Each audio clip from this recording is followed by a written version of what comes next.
Hello and welcome to ज़रा हट के। आज कॉलर्स डे है, आप ही की बात सुनी जाती है। सबसे पहले कॉलर्स हैं राशिद शेख साहब कराची से। अस्सलाम वालेकुम जी। अस्सलाम वालेकुम सर, आप लोगों को बहुत बहुत अच्छा। सर ये आजकल के हवाले से जो मैं कहूँगा, ये मसला तो सर ऐसा लग रहा है कि 2014 से सर शुरू हुआ है, जब से आप जावेद हाशमी की प्रेस कॉन्फ्रेंस सुने तो उन्होंने जो कहा था। अच्छा, उसके बाद जब GIT बनती है सर, वो भी कितनी कंट्रोवर्शियल थी।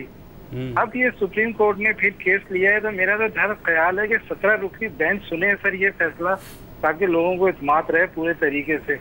और जज साहब के लिए सर मशवरा मेरा ये है कि वो जरा खामोश रहें तो ज्यादा बेहतर है, वरना ऐसा लग रहा है सर कि नासिर भट्ट के अंदर जो है ना अमरीश पुरी की वो आ गई थी, और ये किसी फिल्म की हीरोइन थे कि इनका बस उंगली पकड़ के वो इनको जहाँ लेके जा रहे थे ये जा रहे थे। बस सर मैं इतना ही कहना चाहूंगा, क्योंकि सेंसर है तो बात मुख्तसर करनी। बहुत अच्छा, चले शुक्रिया।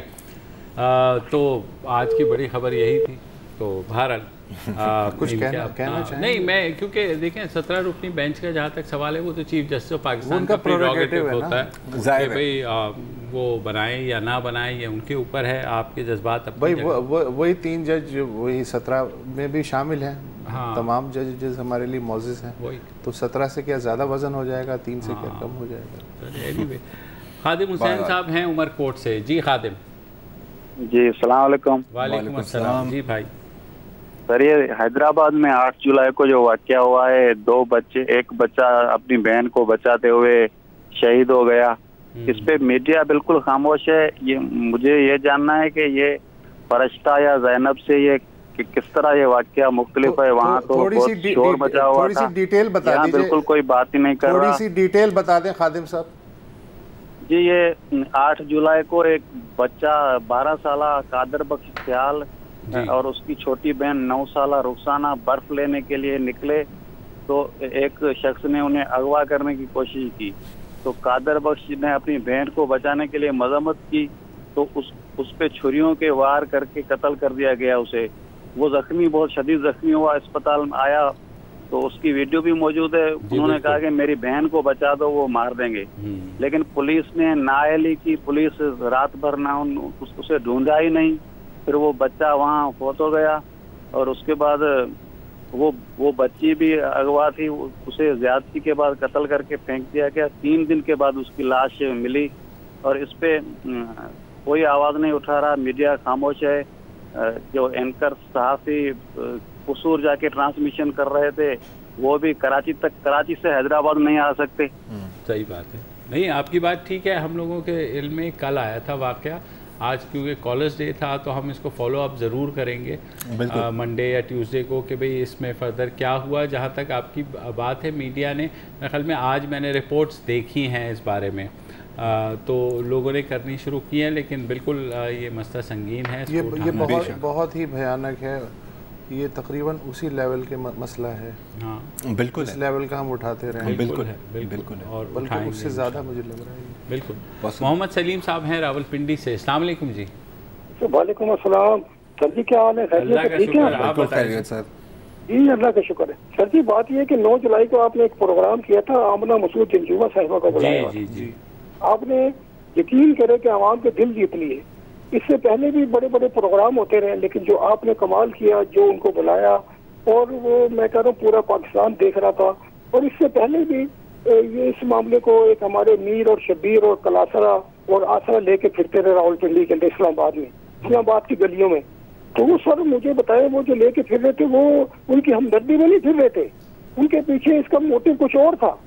वो जो उनको जो बेचारी वो औरतों को लेके वो फिर रहे थे कि ये इनके मिसिंग पर्सन।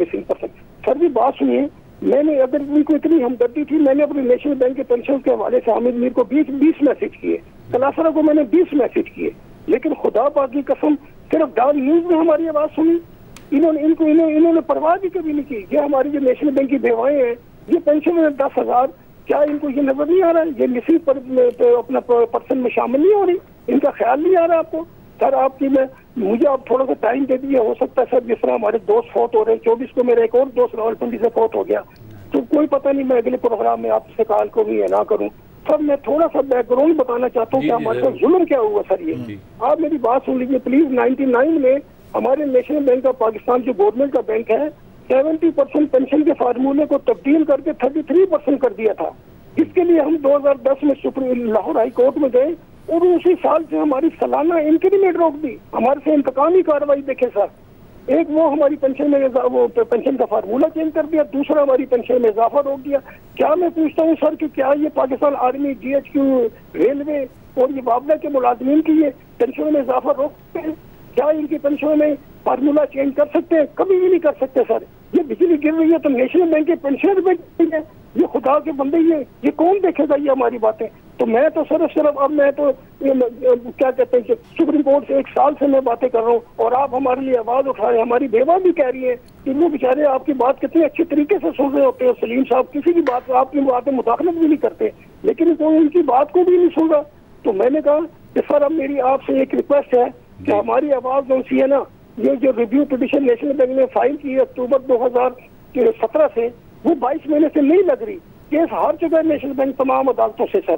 तो अब मैं तो चीफ ऑफ आर्मी स्टाफ से जनरल कमर जावेद बाजवा से रिक्वेस्ट करता हूं कि सर आप एक आदमी की जिंदगी बचाने के लिए, नूर हुसैन के लिए हेलीकॉप्टर भेजते हैं साबकाबाद, लेकिन ये अल्लाह को उसकी जिंदगी मंजूर ही इतनी थी जितनी वो लेकर आया था। तो खुदावंद करीम आपको सेहत तंदुरुस्ती दे। ये चीफ ऑफ आर्मी स्टाफ से रिक्वेस्ट करें कि प्लीज ये नेशनल बैंक ने जो रिव्यू पिटिशन फाइल की है इसकी डेट फिक्स करवा दें। हम आपसे कुछ भी नहीं मांग रहे, हम कह रहे हैं सुप्रीम कोर्ट ने जो फैसला किया उस पर अमल दरामद करवा दें प्लीज, आपकी बड़ी मेहरबानी होगी, क्योंकि हमारी कोई भी नहीं सुन रहा, इसके अलावा कोई भी नहीं, क्योंकि you are the powerful man of this country. तो मेरी आपसे रिक्वेस्ट है, अगर आपके दौर में भी चीफ ऑफ आर्मी स्टाफ हमें इंसाफ न मिला ना, तो नेशनल बैंक के पेंशन को शायद क़यामत तक इंसाफ नहीं मिलेगा। जान न्यूज आपका बहुत शुक्रिया। अच्छा सर, मुबशर जैदी साहब, मुसतुल्लाह साहब, अल्लाह ताला आपको खुश रखे, परवरदिगार आपको मेहरबानी सलीम भाई, हम बिल्कुल ये चीज़ जो है आप बार बार कॉल करते। मुझे बस ये बता दें आपने लॉयर कौन सा इंगेज किया है इस मुकदमे में, ताकि हम अगर आगे चल के उनसे बात करना चाहें। सलमान अकम राजा साहब, जब सुप्रीम कोर्ट में सलमान अकम राजा साहब हमारा केस बहुत जबरदस्त प्लीड किया उन्होंने। वो इतने अच्छे इंसान है कि लाहौर में उनके वालिद की 23 दिसंबर को डेथ हो गई थी, लेकिन वो जो केस हमारा लगा सुप्रीम कोर्ट के ऑर्डर पर लगा था 26 दिसंबर को, वो बेचारे सुप्रीम कोर्ट पहुंच गए 2 दिन के बाद। और सर उन्होंने जो हमारे साथ सलूक किया, यकीन करें कोई माई का लाल ऐसा लर्नड लायर नहीं हो सकता। एक तरफ नेशनल बैंक ने ख्वाजा हारिस को वकील किया और दूसरी तरफ सुप्रीम कोर्ट में खालिद अनवर को वकील किया। हमारे सलमान अकम राजा साहब ने हमारे साथ वो नेकी किया कि शायद किसी पाकिस्तान में किसी वकील ने भी नहीं की होगी। बहुत शुक्रिया, बहुत शुक्रिया। हम बात भी करेंगे सलमान अकरम राजा से आगे जाकर के इस पे, और आपने तफसील से बताया। अगले हफ्ते ही सलमान साहब को बिल्कुल दावत दे रहे हैं।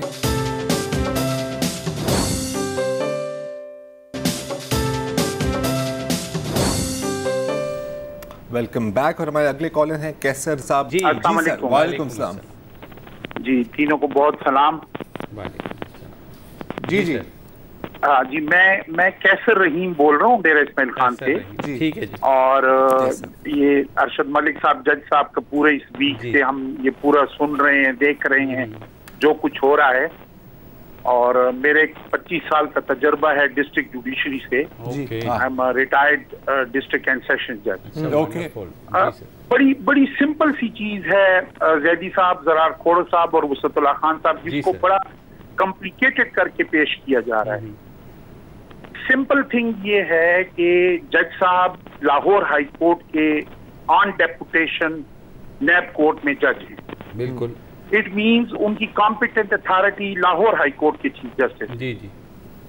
इस्लामाबाद हाई कोर्ट से या किसी से उनका कोई ताल्लुक नहीं। जी ठीक है।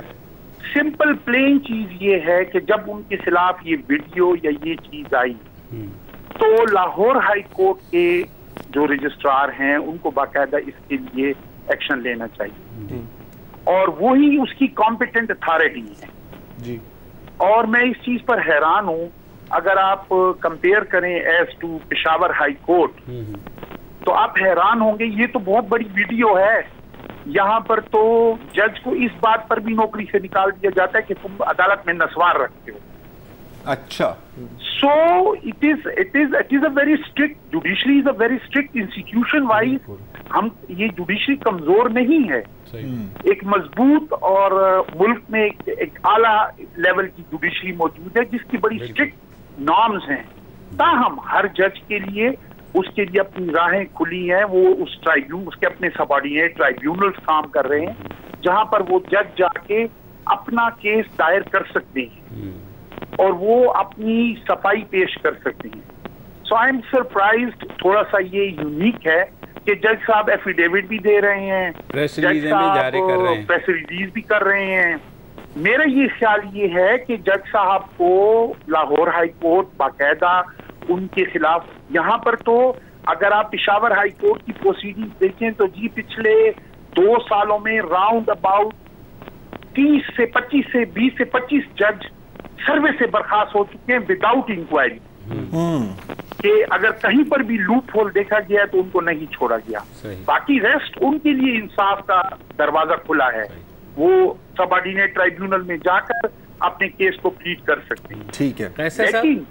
कैसे साहब थोड़ी सी मैं आप क्योंकि लाहौर हाई कोर्ट, कल भी हमने इस बारे में बात की थी कि जुरिस्डिक्शन का वो है जो जब ये वीडियो आई थी तो मुझे याद है अगले ही दिन जो लाहौर हाई कोर्ट के चीफ जस्टिस हैं सरदार शमीम साहब, उन्होंने एक लॉयर्स के कोई फंक्शन में ये बात कही कि अदलिया सो मोटो नहीं लेगी और यह है कि ये मामला जो है जिसने देखना है वो देखेगा। तो अगर लाहौर हाई कोर्ट के चीफ जस्टिस साहब की जानिब से एक स्टेटमेंट आ गई तो मेरे ख्याल में क्लियर हो गया। उसके बाद मुझे लगता है कि फिर बात चीफ जस्टिस ऑफ पाकिस्तान तक गई, जिन्होंने कायम मकाम जो चीफ जस्टिस हैं इस्लामाबाद हाई कोर्ट के, उन्हें बुलाया।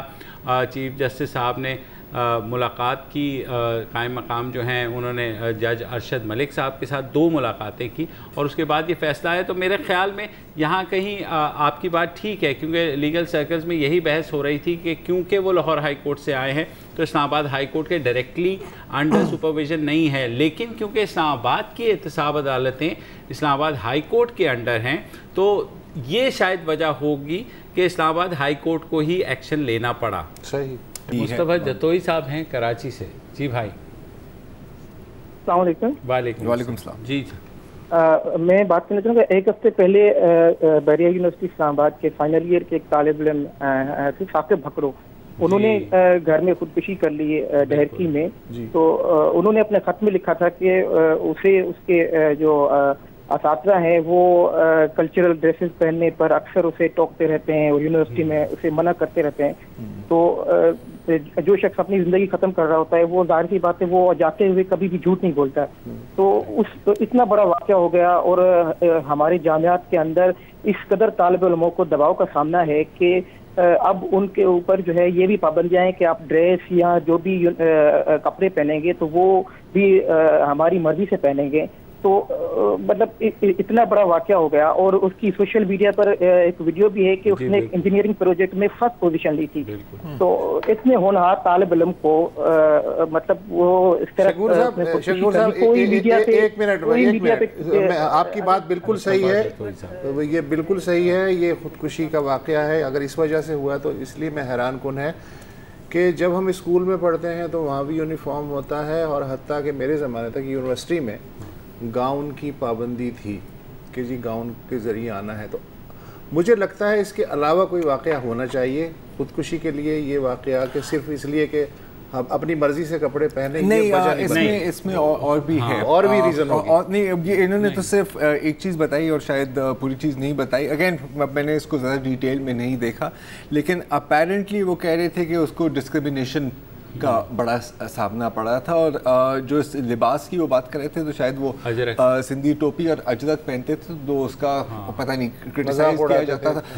अगेन मैंने अभी इसको पूरी तरह। और ये कौन सी यूनिवर्सिटी की बात कर रहे हैं? बहरिया यूनिवर्सिटी कराची, इस्लामाबाद बहरिया यूनिवर्सिटी इस्लामाबाद। हाँ, तो अगेन ये हो सकता है कि उसको मुस्तकिल एक जहनी टॉर्चर का सामना हो। बिल्कुल। अब इसको जाहिर है कि थोड़ी सी डिटेल में इसमें देखना होगा कि एग्जैक्टली हुआ क्या है अभी। और ये कि ये वाक़या इसलिए ज़्यादा तशवीशनाक है, बुलिंग तो आपस में होती है ना। अगर असातिज़ा ने अगर जो जैसा ये कह रहे हैं या यूनिवर्सिटी इंतज़ामिया ने अगर कुछ किया तो ये शेयर डिस्क्रिमिनेशन है। आप अगर या तो ये हो कि सब कोई ख़ास यूनिफॉर्म हो, सबकी पाबंदी हो, आप नहीं पहन रहे हो तो वो एक अलग बात है। लेकिन अगर हर आदमी को अपना लिबास पहनने की इजाज़त है तो इस तालिब इल्म को भी इजाज़त होनी चाहिए थी। इसको तज़हीक का निशाना, बाज़ औक़ात ये होता है कि बेवक्त का मजाक जो है वो एक दुश्मनी का सबब बन जाता है, हलाकत का सबब बन जाता है।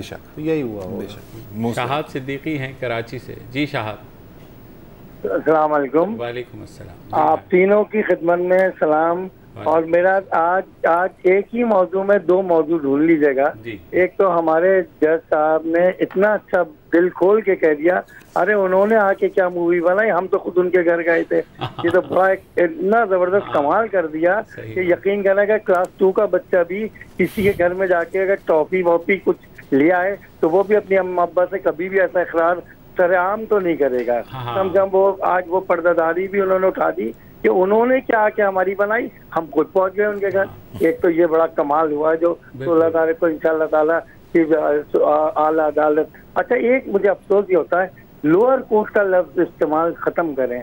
पता क्या हो रहा है, लोअर कोर्ट का जब लफ्ज इस्तेमाल होता है ना, यकीन करें मुझे लगता है लोअर जहनियत भी कहीं तो खुदा न खास्ता इन्वॉल्व नहीं हो जाती कि उस वजह से उसको लोअर कोर्ट कहने लग गया। उसका एक तो नाम कुछ बदले जज साहिबान। दूसरा, हेलो जी सुन रहे हैं बिल्कुल। हाँ, दूसरा रेल का आप एक तहकीक कीजिए, हर रेल जाके मालगाड़ी से टकरा रही है। माने क्या हो रहा है, या तो मालगाड़ियों को और या रेल का, इसमें जब तहकीक की जाए कि ये ऐसा क्यों हो रहा है जब तक मालगाड़ियाँ धड़ाधड़ चल रही हैं और हमारी रेल ने जाके मालगाड़ियों से टकरानी शुरू कर दी है। तो इसका जरा इसकी तहकीक जाविये पे भी देखें, क्या वो ट्रांसपोर्टर जो ट्रक के जरिए इस्तेमाल कर रहे हैं वो इसको फेलियर तो नहीं कर रहे हैं। तो तहकीक को इस तरह भी लेके जाए प्लीज। ठीक है। लोअर जुडिशरी की इन्होंने बात की। अब कुछ उसका मसला ये है कि उसका जो उर्दू में जो मुतवाजी नाम लिया जाता है, ज़ेली अदालत है। नहीं हाँ ज़ेली अदालतें जो है ना, लेकिन ज़ेली क्योंकि मतरूक हो गया, अब लोगों ने कहना शुरू कर दिया मातहत अदालतें, और मातहत के और भी मतलब निकल आते हैं। तो मेरे ख्याल में अदालत के लिए मातहत का लफ्ज़ अच्छा नहीं है। अच्छा, जहाँ तक ये अदालत आलिया, अदालत उज़्मा, ज़ेली अदालत। अच्छा, जहाँ तक ये रेलवे की बात की तो बिल्कुल कल भी हम इसी मौजू पे बात कर रहे थे कि अक्सर माल गाड़ी के साथ ही होती है, लेकिन इसमें मुझे ट्रक ट्रांसपोर्टर्स की साजिश शायद नहीं नजर आ रही। हाँ, लेकिन वो थोड़ा सा ज्यादा इम्कान तो 1000 तरह के होते हैं, ये एक अलग बात है। जी, शेख साहब के लेवल की जो है। अगले कॉलर है हमारे अली सिद्दीकी साहब कराची से। अस्सलाम वालेकुम जी। अस्सलाम वालेकुम सर। वालेकुम अस्सलाम। सर अली सिद्दीकी बात कर रहा हूँ जी भाई। पहचान तो गया हूँ, नहीं पहचाने तो तारुफ करा, नाम ही काफी है सर। सर मैं दो सवाल सिर्फ करना चाहूँगा। एक तो ये कि जो आजकल टेलीविजन पे हैरतनाक और पता नहीं कौन से नाक के उससे जो मज़ा का प्रोग्राम है, वो मज़ा नहीं है, वो फक्कड़पन है। ठीक। उस शो के नाम पे जो आ रहा होता है उसके अंदर अजीब अजीब हरकतें हो रही होती हैं, अजीब अजीब आवाज़ें निकाली, जुग्गतबाजी होती है, तो वो बच्चे तो क्या सीखेंगे उससे। पहले जो मजा के प्रोग्राम हुआ करते थे और टॉक शोज के बारे में क्या ख्याल है आपका? टॉक शोज के बारे में मैं कहूँगा तो फिर आप काट देंगे। नहीं क्यों काटेंगे सर, आप फरमाएं क्या हो। मैं बता दूं, क्योंकि मैं फ्रांस से पढ़ के आया हूँ मटेरियल मैनेजमेंट और मेरी मिसेज जी वो असिस्टेंट कमिश्नर हैं और इत्तेफाक से लड़काना से रिश्तेदारों में से होंगी शायद। तो मैं टॉक शो के बारे में सिर्फ ये कहूँगा कि सहाफत में और एंकर में जमीन आसमान का फर्क है। सहाफी आप लोग हैं जो पता नहीं कहाँ से निकल के कुंदन बन के फिर यहाँ तक पहुंचे, और एंकर एक ऐसी मखलूक है जो ऊपर से उतरी है। कोई डेंटिस्ट है, कोई फोरमैन था, कोई क्या था, वो आ गया। लेकिन सहाफी आप लोग हैं, आप लोगों की जो बातें होती हैं उसमें तो हम लोग सीखते हैं, आप हमें एक गाइडलाइन देते हैं। लेकिन एंकर जो है ना, यानी माफ कीजिएगा, मुझे तो पसंद नहीं है बहरहाल कि वो पता नहीं कहाँ। अच्छा, मजे की बात क्या, एंकर जो है बहुत बड़ा साइंटिस्ट भी है, एंकर बहुत बड़ा सोशलिस्ट भी है, एंकर बहुत बड़ा एजुकेशनिस्ट भी है, यानी हर टॉपिक पे वो बेइंतहा मालूमात रखता है। ऐसी मखलूक है कि आप तो उनके सामने बच्चे हैं, बिल्कुल कुछ नहीं आता आपको उनके सामने। बिल्कुल, ये तो आप किसी एंकर से बात कर लें कि वो खिला के बारे में देखें, आपको वो सामने साइंसदान बैठा कर उसकी बात काट के उसको सत्यानाश करके अपना एक तजुर्बा पेश कर रहे होंगे, क्योंकि बीए से ज्यादा पढ़ा लिखा कोई एंकर होगा नहीं। सही बात। मेरा ये कहने का मकसद, अक्सर मैं अपने दोस्तों में बैठता हूँ कि भाई सहाफत अलग चीज है, क्योंकि मैं दफा से कुछ कॉलम हमेशा लिखे मैंने। 92 से मैं फ्रीलांस जर्नलिस्ट हूँ और मेरे उस्ताद जो थे वो नाम नहीं बताऊंगा मैं आपको, तो उन्होंने मुझे एक चीज बताई थी कि बेटा जब भी लिखना तो ये लिखना कि आप लिख रहे हैं और 1000 आदमी पढ़ रहा है उसको, सही बात। और मेरे बहुत से मज़ामीन पे मुझे इनाम भी दिया गया। वाह, थैंक यू सर, बहुत खूब। एक बस चीज़ मैं इन्हें कह रहा हूँ कि अगर बच्चे आपके ख्याल में जुगतबाजी से वो मिज़ा नहीं कर रहे तो उन्हें आप टॉक शोज दिखा सकते हैं, बेहतर मिज़ा सीख जाएंगे उससे। सर ब्रेक ले लें, ब्रेक ले लें।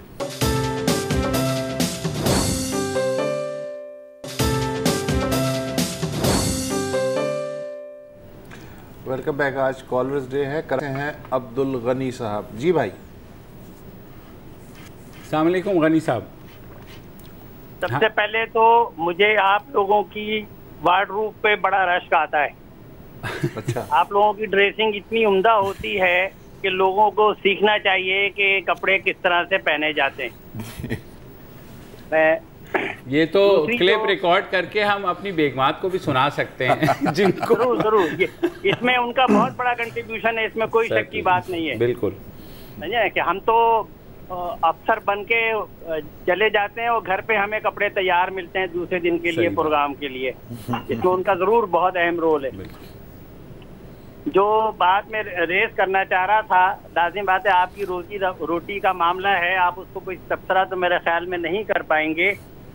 ये जो बैटल ऑफ बैंड की जो जंग चल रही है चैनल्स पे जी, उसमें उस जंग का मसला नहीं है, उसमें जो आर्टिस्ट सिंगर आते हैं वो उनको देख के और सुन के, पहले तो सिर्फ रेडियो था ना, सिर्फ आवाज ही सुनते थे, पता नहीं चलता था। अब जो वो हरकतें करते हैं और जिस तकलीफ से गुजरते हैं तो लगता है कि किसी को मरोड़ इंतहाई शदीद किस्म की हो रही है, गैस्ट्रो टाइप का मसला है उसके साथ, या उसका किडनी किसी ने निकाल दिया है या दर्द हो रहा है किडनी का। तो मैं गुजारिश करूंगा पेप्सी के और कोक के दोनों जो मार्केटिंग के लोग हैं कि हमारा इंडियन अपना ईस्टर्न म्यूजिक जो है इतनी मेलोडी और इतनी नगमगी है उसमें, उस पर उनको तवज्जो ही नहीं है कि उस पर कोई तवज्जो दें और अच्छी शायरी लेकर आए। ऐसी बेतुकी शायरी जो जुगतबंदी से भी गिरी हुई होती है उसका कोई नहीं है, वो सिर्फ म्यूजिक की बेस पे जो है वो गला फाड़ रहा होता है, लेकिन उसमें ना मेलोडी होती है ना शायरी होती है। अभी पिछले दिनों एक आ रहा था कि मेरा वो साहब क्या था, मैं भूल गया, सॉरी। गनी साहब, मैं थोड़ा सा ये जानना चाहूँगा कि अगर कोक वाले ये जो बेसुरी मौसीकी है इसकी बजाय गुलाम अली खान साहब की ठुमरी लगा दें तो क्या कोक वो ज़्यादा बेहतर बिकेगा? नहीं, गुलाम अली खान साहब की ठुमरी समझने वाले 10-12 लोग 15 लोग होंगे शायद, वो मुश्किल होगा। तो यही मसला है कि जो चूंकि उन्हें बेचना है, लिहाजा वो जो भी जनता को पसंद है, खुसूसन नौजवान लड़के लड़कियों को, उसी हिसाब से चलते हैं। मार्केटिंग का अदब और शेर और शायरी और उसके तहफ़्फ़ुज़ से कोई लेना देना ही है। Marketing is marketing. लेकिन अगर कोई शायर कोई ऐसे घटिया कलाम करे तब आपका एतराज़ जो है मेरा ख्याल है ज़्यादा बेहतर होगा। मैं इसमें एक बात करता हूँ, हम लोग आपस में भी, हम सारे ही मेरे ख्याल में मौसीकी के बहुत एंथुसियास्ट हैं आप ही की तरह। तो मेरे ख्याल में जो जहत बदली है ना, ये चीज़ यही नहीं है। आप भारत में भी देखें, जो आप गाने बन रहे हैं वहाँ पर, उसमें भी कमोबेश यही हाल है। आप यूएस में देख लें तो वहाँ पर भी रैप जो चल रहा है, हाँ। वो चीज़, जो मेलोडी, जो शायरी, जिस शायरी की हम आप फॉलो करते थे या जिसको अपने ऊपर अप्लाई करते थे या जिससे हम लुत्फानंदोज होते थे, वो मेरे ख्याल में ओवरऑल। यार आप मेरे सामने रैप म्यूजिक की बुराई नहीं कर सकते। नहीं, बुराई नहीं कर रहा, मैं सिर्फ ये कह रहा हूँ कि जहत बदल गई है। जहत बदल गई है। अब इस पे बहस हो सकती है कि जहत जो है ज़वाल पजीर हुई है या बेहतर हुई है, इसलिए कि कल तक जो चीज़ें स्लैंग थी आज वो आम बोलचाल में आ गई है। मसलन मैंने एक इश्तिहार देखा, पहले तो कहते थे ना 200 रुपए की रियायत, हाँ, अब कहते हैं 200 रुपए का मुफ्ता। हाँ, ये बोर्ड पे लगा हुआ है, हाँ, कॉपी है, बिल्कुल आप शारा फैसल पे लगा हुआ है। तो इस तरह की चीजें, तो ये भी हो सकता है ना कि मतलब एक और नस्ल के बाद जी हम तो मुफ्ता कहते थे, ये आजकल के बच्चे गनी साहब इस पे खून मत जलाएं, आप ही का खून जलेगा, होना कुछ नहीं है। हमारी तरह आप भी पुराने गाने लगाए और सुने और सर धुने। एक ब्रेक ले लेते हैं और ब्रेक के बाद आपकी कॉल्स का सिलसिला जारी रखेंगे।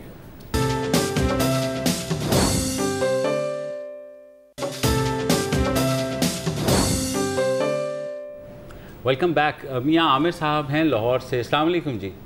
जी अस्सलाम वालेकुम। वालेकुम। जैदी साहब, खान साहब और खोड़ो साहब को मेरा सलाम हो जी। वालेकुम सलाम। मैं आपका प्रोग्राम जब देखता हूँ तो मैं 40 साल पीछे चला जाता हूँ। मेरे बड़े बुजुर्ग, मेरे दादा वो कहते होते थे जर्द सहाफत, तो मुझे समझ नहीं आती होती थी। एक ये मैं थोड़ा सा नर्वस हो रहा हूँ, एक ये बात, और दूसरी बात मैंने ये देखी है कि कायदे आज़म का सारे कोड करते हैं नाम, लेकिन मैं आपका प्रोग्राम खुसूसी तौर पे डान अखबार जो कायदे आज़म के असूलों पे मुझे चलता नजर आ रहा है। और दूसरा ये है कि जो दूसरे टॉक शो है ना जी, वो तो ऐसे हैं कि वो खलवत में भी नहीं देखे जा सकते। उनकी लैंग्वेज, उनका तरीका ऐसा है कि अल्लाह ही माफ करे। आगे एक भाई कह रहा था हारून रशीद साहब के, वो पहले तो बहुत तकब्बर से कहते हैं मैं जानता हूँ इमरान खान को, मेरे से ज्यादा को नहीं जानता। एक लाइन वो उनके खिलाफ बोलते हैं, बाद में फिर हर एक को हलाली साहब भी हाथ मारते हैं सर पे, दूसरे तीसरे, फिर इनकी बारी नहीं आती। तो मुझे बहुत अच्छा लगता है आपका प्रोग्राम देख के। शुक्र है आज तकरीबन 6 बार बाद आपकी कॉल मिली है, मैं मुझे अपनाइयत महसूस होती है। बहुत शुक्रिया भाई, आपकी मोहब्बत का बहुत बहुत। इन्होंने जो बातें की सो की, लेकिन इनका जो लाहौरी लहजा है ना वो अब आजकल अब नहीं सुनने को मिलता। तो मैं तो इसीलिए बिल्कुल pleasure is ours as well कि आपने कॉल की। बहुत शुक्रिया और आइंदा भी करते रहिएगा। जुनेद आरिफ साहब हैं लाहौर से। जी भाई। जी अस्सलाम वालेकुम खोड़ो साहब, जैदी साहब, खान साहब, वालेकुम सलाम। खिदमत सलाम पेश करता हूँ तीनों की। जी भाई। मेरा जो बेसिक सवाल है पाकिस्तान के आज मीडिया से भी और पाकिस्तान के लोगों से भी, वो ये है कि क्या पाकिस्तान 14 अगस्त 2018 को तख्लीक में आया था? ये जज साहब की बातें चल रही हैं आजकल। क्या ये मुल्क 14 अगस्त 2018 को मादरे वजूद में आया था? नहीं। क्या 1954 के जस्टिस मुनीर साहब के केस के, मौलवी तमीजुद्दीन साहब के केस से लेके, भुट्टो साहब की केस से लेके, उसके बाद मियाँ साहब की 1993 की हुकूमत गिराने के केस थे, 97 के LFOs और PCOs और पता नहीं क्या कुछ, क्या इस मुल्क ने पहले कभी ये काम नहीं देखा कि यहाँ पे जज क्या करते रहे हैं या जजों के साथ क्या होता रहा है या जजों का क्या मामला रहा है? मतलब what I am very surprise eight is that 1 हफ्ता हो गया सुनते हुए जी, अरशद मलिक साहब ने एक वीडियो बना ली, और भाई पिछले दौर में वीडियो नहीं बनती थी, इस दौर में बन गई। सही बात। उस वक्त मोबाइल कैमराज नहीं थे, अब है। बिल्कुल ठीक है। क्या नसीम हसन शाह साहब का कमेंट जो है 1983 के, वो आपने किसी पाकिस्तान के लोगों ने नहीं पढ़े हुए? क्या जस्टिस दुराब पटेल के 1980 के कमेंट भुट्टो साहब के केस में किसी ने नहीं पढ़े हुए? क्या 1958 के कमेंट्स लोगों ने नहीं पढ़े हुए? ये कौन सी ऐसी अनोखी बात हो गई आज जस्टिस अरशद मलिक साहब के केस में जी कोई अनोखी बात हो गई, उनको किसी ने कुछ कह दिया कि पता नहीं क्या हो गया? मतलब ये तो पाकिस्तान की part and parcel of this game है। 1947 से आज 2019 तक इस मुल्क में जुडिशरी क्या करती रही है सर? मतलब ये तो कोई ऐसी अनोखी बात नहीं है। इसमें मैं ऐड यही कर दूं कि जो 3 फौजी आमिरों के दौर आए तो उन्होंने सबसे पहले आते ही अच्छे जजेस को PCO का वो करके फारिग कर देते हैं। फिर जाहिर है जो उस वक्त के जजेस थे जो PCO के बाद PCO पे जिन्होंने हल्फ उठाया, वो जाहिर है ओथ ऑफ एलिजेंस ले लेते हैं, तो वहाँ से फिर डॉक्ट्रिन ऑफ नेसेसिटी शुरू हो जाती है।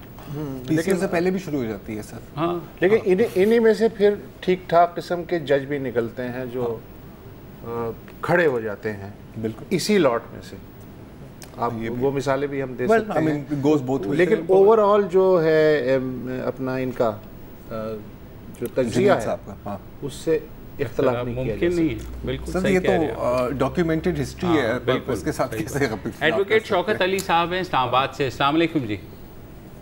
जी अस्सलाम वालेकुम sir, thank you very much sir. और जो करंट इशू है सर, इस पे छोटी सी बात करूंगा लॉयर जी। सर, जज अरशद मलिक साहब has spotless career in serve in Rawalpindi drug court, तो हम बड़ा पुराना उनको जानते हैं क्योंकि मेरी प्रैक्टिस भी इस्लामाबाद पिंडी में है। ठीक है। तो सर हुआ ये कि जब इन्होंने खुद एप्लीकेशन दी कि जी हमारा केस फिक्स किया जाए, तो ये मोटिव और मंजरिया पहले से बन चुका था एज पर माई व्यू, ये अजम्पशन है मेरी। अब अच्छा हुआ है हाई कोर्ट ने उनको काम करने से रोक दिया है, और दूध का दूध और पानी का पानी होना चाहिए। बिल्कुल। लेकिन इससे जो फैमिली को दुख पहुंचता है, जो दोस्तों को दुख पहुंचता है, उसको कौन काउंट करेगा? सही क्या? और देखें सर, ये जो सियासी जमात है जिसका मैं नाम भी लेना पसंद नहीं करता, उसका माजी इस तरह की कार्रवाइयों से भरा हुआ है। आपको बेहतर पता है, आप हमसे कहीं ज्यादा सीनियर हैं इस मामले में।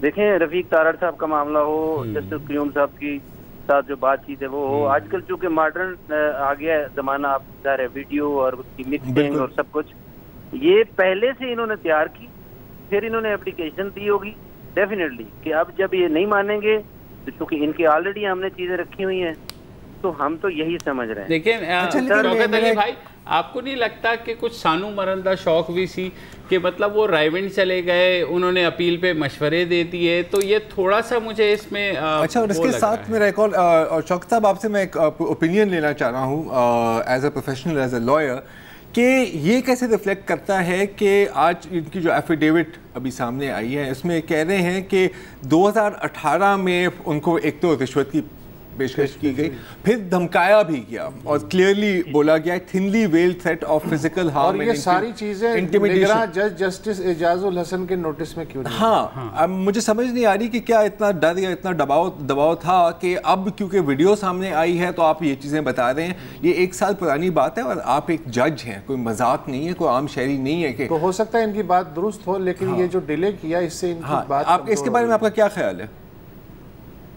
टू मी प्लीज, इस पे मैं ऑलरेडी, ये मेरा व्यू है जी कि जब किसी जज को इनडायरेक्टली किसी के थ्रू, क्योंकि ये बहुत एक्सपर्ट लोग हैं, इस तरह की बात करते हैं, तो उसके बाद उस वक्त कोई एविडेंस नहीं होती कि इन्होंने मुझसे क्या बात की है। और एक जज होता है, वो कहता है जब मैं कोई बात करूं तो उसकी मेरे पास कोई एविडेंस होनी चाहिए, क्योंकि कोई और अगर उसकी अदालत में बात करता है तो वो एविडेंस मांगता है। इन्होंने जो कुछ, देखें, एक आदमी का राइट है कि वो उम्रे पे जाए, क्योंकि वो इम्पोर्टेंट पर्सनालिटी थे, उन्होंने उनका ऑलरेडी पीछा किया हुआ था एज पर माय व्यू। अच्छी बात ये है कि दोनों पार्टियां जो हैं जिंदा हैं, मौजूद हैं, सुप्रीम कोर्ट ने नोटिस ले लिया है, इस्लामाबाद कोर्ट भी एक्टिव हो गई है, दूध का दूध पानी का पानी हो जाएगा। तो ये आर्गुमेंट मेरा ख्याल है अदालत तक अगर महदूद रखें, आई थिंक बिल्कुल बात सही है, वरना तो हम एंडलेस नहीं कर सकते और होती रहेगी। हाँ, होती भी रहेगी। आज के लिए इतना ही और कल दोबारा हाजिर होंगे। इजाज़त दीजिए, खुदा हाफ़िज़। अस्सलाम वालेकुम। अगर आपको हमारे शो पसंद आया है तो प्लीज़ हमारे YouTube चैनल को सब्सक्राइब करें और अगर मुनासिब समझे तो इस वीडियो को लाइक भी कर लें, तो कोई हर्ज नहीं है, और शेयर भी कर लें और कमेंट भी कर दें, वरना वो सब ऐसे ही लिखते रहें। और ये जो दोनों कह रहे हैं ये कर लें जी प्लीज़, नहीं तो हमें भी घर जाना है, मैं आपके कंप्यूटर में नहीं रहना 24 घंटे। सही बात।